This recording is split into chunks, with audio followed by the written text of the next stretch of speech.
साथ ठाकुर बाके बिहारी ने सुख सेज पर किया विश्राम। दिन में दिए थे स्वर्ण रजक हिंडोले में दर्शन। वृंदावन हरियाली तीज पर दिन भर बेशकीमती स्वर्ण रजक हिंडोले में बैठ भक्तों को दर्शन देकर थके लाडले बाके बिहारी ने रात में सुख सेज पर विश्राम किया। गुलाबी रंग में रंगे सन्नील के बिस्तरों से बनी सेज पर हीरे मोती की झालर से सजावट की गई थी। सुबह उठने पर जरूरत के मुताबिक चांदी की कंघी भी ठाकुर जी की सुख सेज के समीप रखी गई। इससे पहले बेरीवाल परिवार की महिलाओं ने ठाकुर जी के बेशकीमती स्वर्ण रजक हिंडोले के हर भाग को अलग अलग उतार कर उन्हें रुई में पैक करके उनके बॉक्स में रखा। प्रबंधन ने इस बेशकीमती झूले को एक बार फिर मंदिर के तोजखाने में रखवा दिया। ठाकुर बाके बिहारी मंदिर में हरियाली तीज पर साल एक दिन ही ठाकुर बाके बिहारी जी बेशकीमती स्वर्ण रजक हिंडोले में विराजमान होकर भक्तों को दर्शन दिए। दिन भर में दर्शन देने के बाद थे आराध्य बाके बिहारी जी की शनिवार की रात सेवायतों ने इत्र से मालिश की और फिर उन्हें सुख सेज पर विश्राम करवाया। मंदिर सेवायत आचार्य गोपी गोस्वामी ने बताया कि बिहारी जी श्रद्धालुओं को झूले में दर्शन देने के उपरांत थक जाते हैं। उन्हें आराम देने के लिए पूरे साल में एक दिन सेज पर ले जाया जाता है। यहाँ सुख सेज के समीप चांदी के स्टूल पर आराध्य के लिए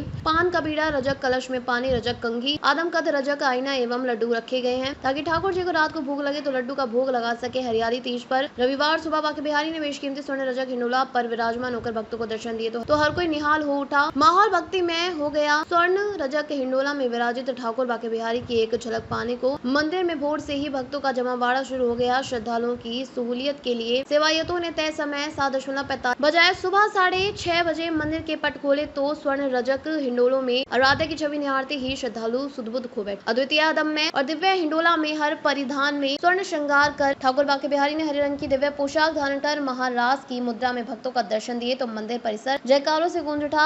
अपलक आराध्य की इस अद्भुत छवि का दर्शन भक्तों को मुग्ध कर गए। पुलिस और प्रशासन की व्यवस्था व श्रद्धालुओं की उम्मीद से कम भीड़ के कारण गलियों में ना तो भीड़ का दबाव देखने को मिला और न ही आपाधापी का माहौल।